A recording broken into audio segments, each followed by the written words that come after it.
Hi, this is Pilar for the rhinestoneworld.com, and I was going to show you what happens when one of your stone colors accidentally gets changed or edited.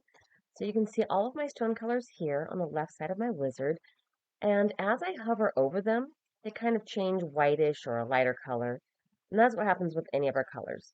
So I created a new stone color that I named Test What Happens, and what you can do with, like, let's say, for example, one of yours got changed by accident. You can, or you want to add a new color. You come up here to this little pencil in the wizard on the upper right side, click that, and you can either type out the name and add a new color. So, stone, and say that this stone has this color. We can go ahead and add that, and now save. You'll see this came up over here on my wizard over here.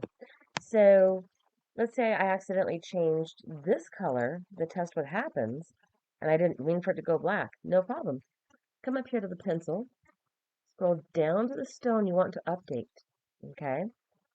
And then you update the colors here. So if we're wanting to change back to crystal, the default colors for those in all three of these locations would be 252.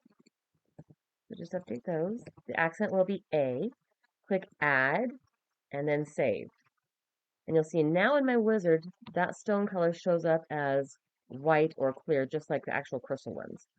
And so when you highlight them all, click that, boom, they go back to all white or crystal.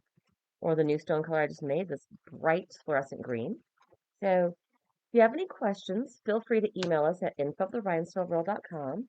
You can reach out to us at the live chat button on our website or connect with us on any of our social media platforms.